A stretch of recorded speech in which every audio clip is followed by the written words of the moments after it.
Hello, today I want to talk about my new MIDI controller, the Novation Launchkey 25 MK4.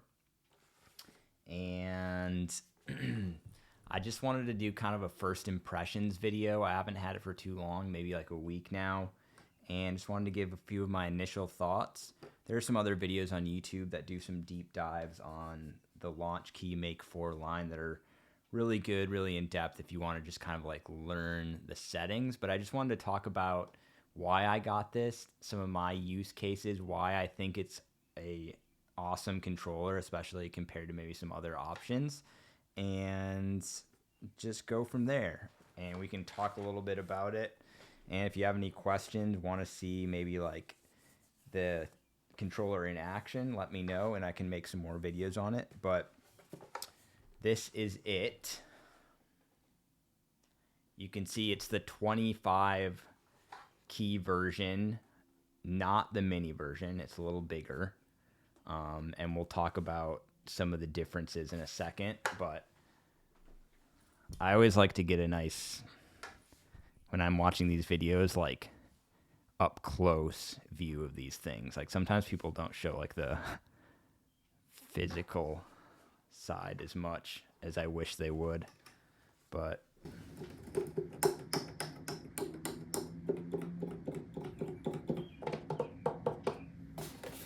let's see.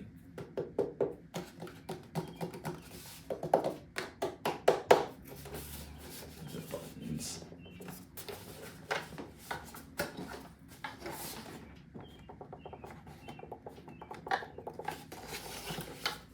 Knobs.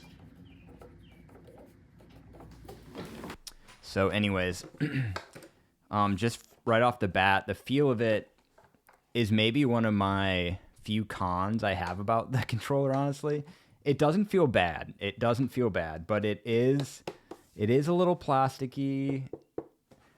It's light, which is nice, but it's also not just like, it doesn't have that just robust feeling like it's just gonna last forever. But it also doesn't feel bad. But I've definitely had other controllers where I like felt them. I'm like, man, this like for a plastic controller feels really solid. Even some of the older, I think, Launchkey and Akaisiv, honestly, the way they did some of the controllers with like the indentation and like just the plastic they were using made them feel maybe like somehow more like less hollow. This one feels a little hollow. The keys are another one of my cons. I'm starting with my cons. I promise I'm about to get into my pros. The keys feel a little just kind of fine, just kind of okay. They're a little like wobbly. They don't have aftertouch. So just telling you that right off the bat. But the size is great, and honestly, just like playability and everything is great. All right, I'm gonna flip the camera around and just kind of run through some of the abilities of this controller, what I think is awesome about it, and let's go from there. I've got the Launchkey turned on, and I've got Ableton loaded up as well. So I'm just gonna run through some of the things I love about this controller. So first of all, I'm using Ableton Live, which is, this controller is kind of built to work with Ableton Live. It'll work with other DAWs as well, but it's just set up to work seamlessly with Ableton Live. You plug it in, it's ready to go. You don't need to download any drivers or anything like that. It's just plug and play. It works. It's awesome. So that's sweet. One of the things I love about the Launchkey 25 that like the Mini doesn't have is these dedicated transport controls over here. So you've got stop, play, record, but then you've got undo, which on the Mini I believe is like you have to use shift and some other control. I want that button just like readily available. It has capture MIDI right there, quantize and metronome, all things that are actually really handy to just have as buttons readily available on your controller. And one of the reasons I wanted this controller was because I'm working more in like Ableton session view, and I think it's a fun way to stay creative, kind of do more like looping and just jamming when you're coming up with ideas. And this works so well with session view. You can see it.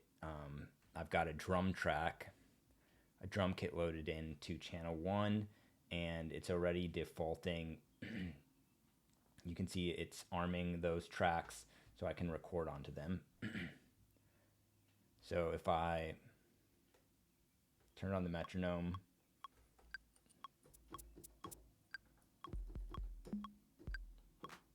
I could go ahead and record into this slot. Don't like it, just undo it. So super simple. Stop that. So it works great with Ableton Live. The transport controls were a big plus for me. I was prior to this using a Arturia Mini Lab, and in my opinion, this thing beats it in almost every aspect. The only thing that this doesn't is faders, which was cool, but honestly, I don't really miss it that much. So the other things this does have is the physical mod wheels. On the Mini Lab, those are strips, and I think even on the Launchkey Mini, those are strips as well. So another reason I wanted to get the 25. Now, it's a little more expensive, in my opinion, though it's worth it. I love the size of it. I like that the keys are bigger, which is another plus. So those are all pieces of the 25 that I like. Other things that I love, we can start diving into kind of some of the settings, what this thing can do. The first thing is this chord map mode. So if you switch over to this, you can see, let's put a key sound in Ableton. Doesn't really matter what it is. You can see it loads up some chords for us to play around with. Now, by default, they're automatically being, the chords are automatically in the key that your scale mode is set to. So if we go to scale, you can adjust, you can play around with the key right here. So I could switch it to, let's say, G major. Now we're in G. And what you can do is, when you're in this chord mode, you can use this button to scroll through variations and just different chords in that key. So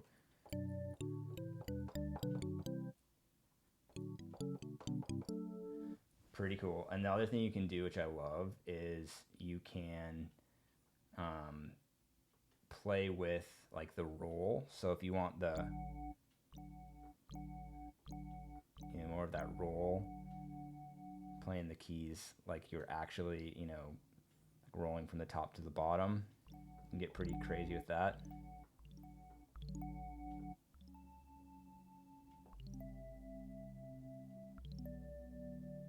That's awesome. So that's pretty cool. These allow you to like transpose, or not transpose, but like if you hold this down, it will play the chord like kind of like an arpeggiator. Now that said, one thing I don't like, or I wish they will fix or change, is that in the arpeggiator mode, you can't use these chords. So in my mind, you should just be able to switch to ARP and now use these chords and like just push this, and then it starts arpeggiating using the built-in arpeggiator. Why it doesn't, I'm not sure. Maybe they'll change that with an update. And if there is a way to do it and I just don't know, someone let me know. But I feel like that's like so obvious, but it doesn't work that way apparently. So anyways, the chord mode is sweet though, and I love that about it. Also the scale mode, which we already kind of touched on, but if you just go back to scale mode, you can set your scale, and now it's gonna make all your keys play in that key. So everything here, you can see there's like duplicates, and that's because any of the notes that aren't in that key, it's changing to a note that is in that key. Now you can actually change this setting. Let's see, that changes it from minor to major or different scale types. Filter out scale, that will change it, so it just, the notes that aren't in the scale, they'll just be like blank. So see that one, it's a blank. because it's not in the G major or G sharp major scale, which is actually pretty handy if you're just trying to like learn scales. That's cool that they offered that option. The other thing is easy mode, which is just all the white keys. So now you can just play whatever and they're all in.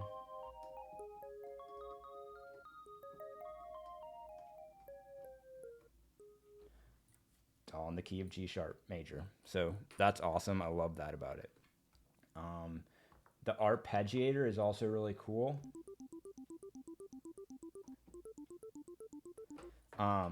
Again, doesn't work with the chord map mode, but it's still really cool, and there's a lot you can do with it. So you can mess with the tempo. You can change the swing, which maybe if I'm turning on the metronome, you can hear that better.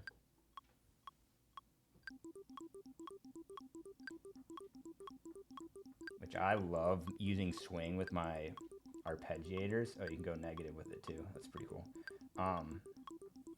So I love that that feature is right there. You can also change the rate and the gate length and then the type.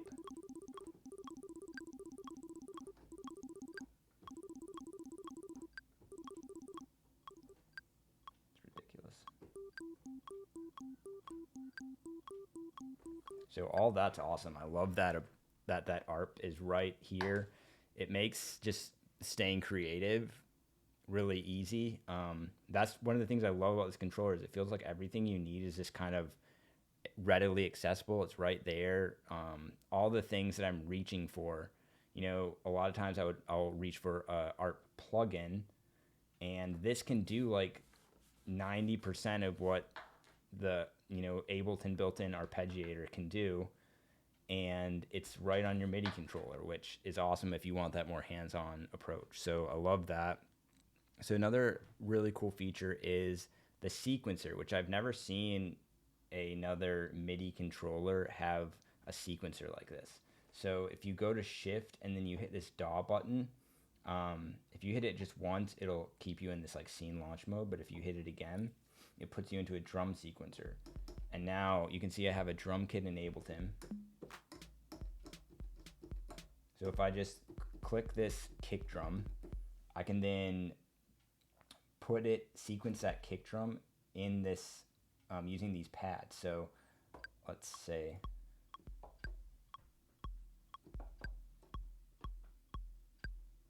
now we want the snare.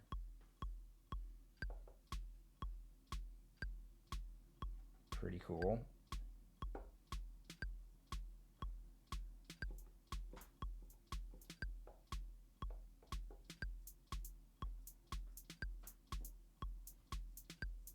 And what's cool is now if you look in Ableton, it's actually creating a MIDI clip with that drum information in it, which is so cool.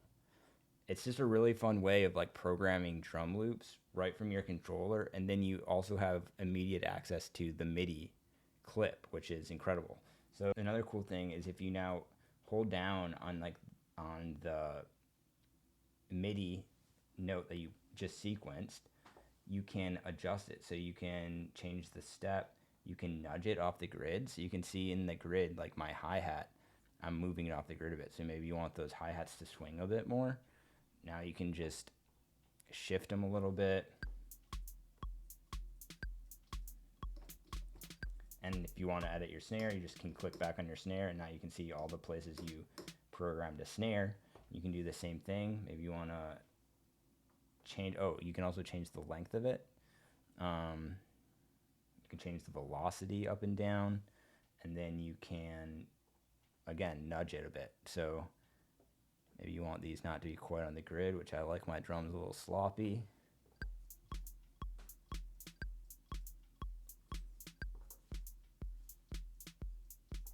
And again, like if you just switch back over to DAW mode, that's now living right here.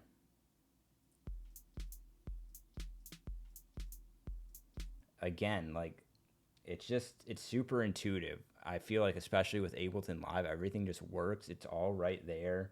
It's pretty easy. Like there's not a ton of menu diving. So really, if you use this shift control, you can see this top row is just changing your settings for the encoder. So the first one is plugin, and that's just going to mean these encoders are going to be adjusting parameters on the plugin on the selected channel. So one cool thing is if you hit shift and turn this, it will tell you what you're going to adjust before you actually change the value. So right here, drive amount.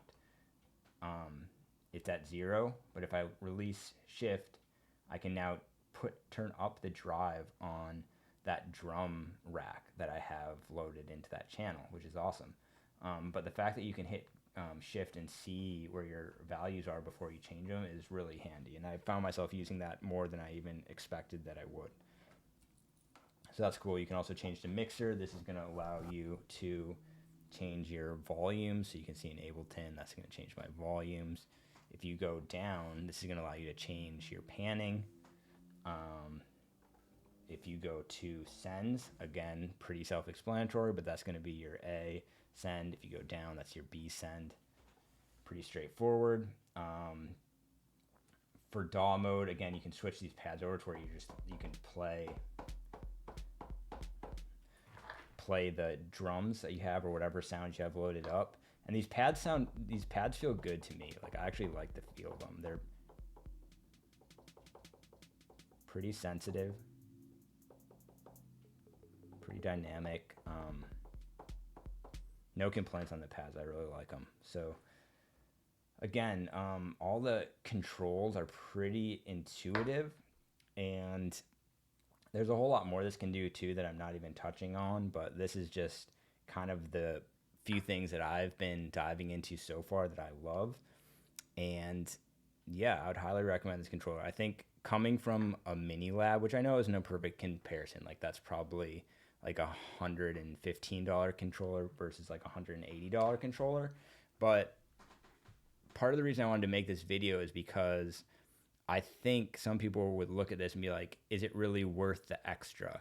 And to me, it is, because it has a lot of features that cheaper controllers just aren't going to have. Like these built-in transport controls that are just right there on the face of the controller. It's got the physical mod wheel. It's got bigger keys, which I like. Another big plus that I think it has over like a mini lab is it has 2 rows of pads, which is awesome if you're playing in session view in Ableton, because 1 row you really start to kind of just lose track of where you are. Even 2 is like the bare minimum in my opinion, but it's also great for drumming. Like the way a drum rack is set up in Ableton, you kind of know where everything's going to be. This is going to be your kick, you're going to have a snare, your hats are going to be up here, and so on. If I had any other critiques, I think it would be, 1, the screen could be a little bigger. It's usable, but I mean, even you can probably tell from this video, like, you're not seeing it from the other side of the room, that's for sure. So that's one thing. I think the chord mode, while it's awesome, it could have like a few more options available. So just while the like variations allow you to kind of flip through different variations, I wish it just had an option where it's like sevenths or ninths, like something like that, which there are sevenths and ninths like mixed in through some of the other variations, but you have to kind of like dig to find them. So that's one thing that I think they could fix with like a software update. Really, really like this controller. That's probably been obvious from this video, but it kind of is reminiscent to me of like when I bought my first ever MIDI controller, and I was just like, oh my gosh, like you can do so much with this. And I've kind of got that feeling again with buying this new Launchkey, and maybe it's just that I haven't upgraded my MIDI controller in a while, but like this thing does everything that I want it to do and more, and it's been an extremely inspiring tool. And yeah, I wake up in the morning and I can't wait to use it.